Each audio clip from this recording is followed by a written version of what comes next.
নমস্কার বন্ধুরা, প্রিয় ফুড কিচেনে তোমাদের সবাইকে স্বাগতম। আজ আমি রান্না করব আলু ফুলকপি দিয়ে কাতলা মাছের ঝোল। তাই এখানে নিয়েছি কাতলা মাছ, নুন হলুদ মেখে নিয়েছি আর কেটে নিয়েছি আলু আর ফুলকপি। এদিকে কড়াই বসিয়ে তেল দিয়ে দিয়েছি। এবার তেলটা গরম হয়ে গেলে দিয়ে দিব অল্প একটু নুন, দিয়ে দিচ্ছি নুন হলুদ মেখে রাখা মাছগুলো দেখো লালচে করে ভেজে নিয়েছি, ভাজা হয়ে গেছে, এবার তুলে নিব। এবার এই তেলে ফুলকপিগুলো ভেজে নিব। দিয়ে দিচ্ছি ফুলকপি,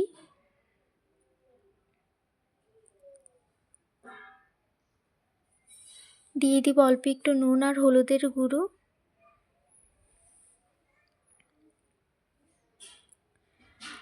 দিয়ে দিব অল্প করে জল, তাহলে ফুলকপিটা ভাজাও হবে আর সেদ্ধ হয়ে যাবে।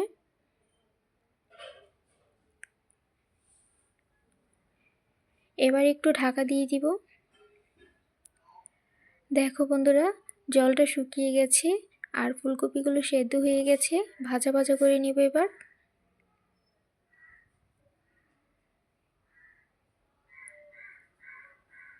দেখো ভালো করে ভেজে নিয়েছি, এবার নামিয়ে নেব।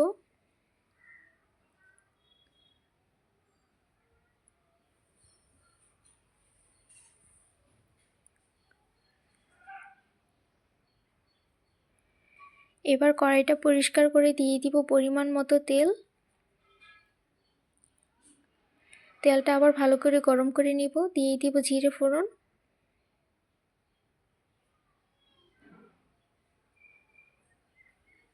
দিয়ে দিব কেটে রাখা আলুগুলো,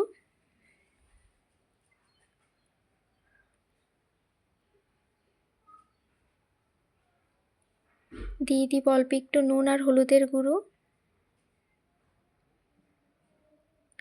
এবার আলুগুলো ভালো করে ভেজে নিব।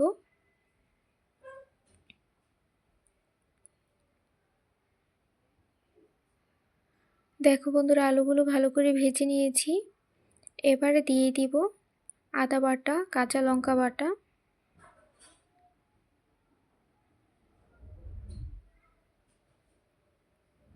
দিয়ে দিব জিরে ধনে গুঁড়ো, দিয়ে দিব হলুদের গুঁড়ো আর দিয়ে দিব স্বাদ মতো নুন। এবার অল্প করে জল দিয়ে ভালো করে কষিয়ে নেব।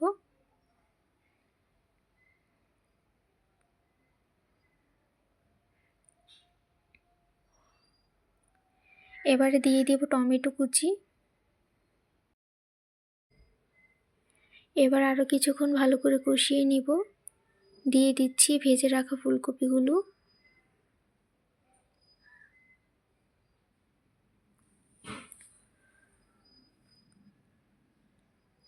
দিয়ে দিচ্ছি অল্প একটু চিনি। টমেটো দিয়েছি, তোমরা চাইলে নাও দিতে পারো।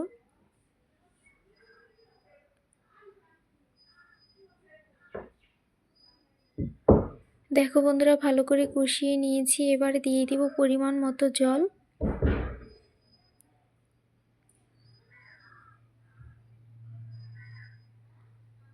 জল দিয়ে এবার ঢাকা দিয়ে দিব। দেখো বন্ধুরা, ঝোলটা ফুটে উঠেছে। এবারে দিয়ে দিব ভেজে রাখা মাছগুলো।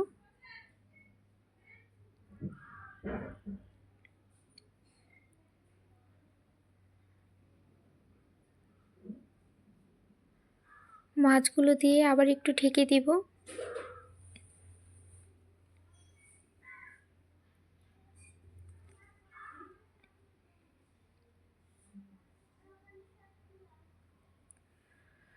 দেখো বন্ধুরা, মাছের ঝোলটা অনেকটা শুকিয়ে এসেছে। এবারে দিয়ে দিব গরম মশলা বাটা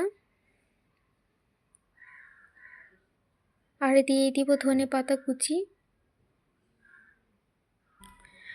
আজ প্রথমবার ভিডিওতে আসলাম, যদি ভুল ত্রুটি হয়ে থাকে তাহলে ক্ষমা করবে।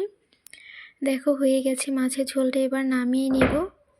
আর বন্ধুরা, ভিডিওটি ভালো লেগে থাকলে অবশ্যই চ্যানেলটি সাবস্ক্রাইব করে রাখবে আর লাইক কমেন্ট শেয়ার করতে ভুলবে না।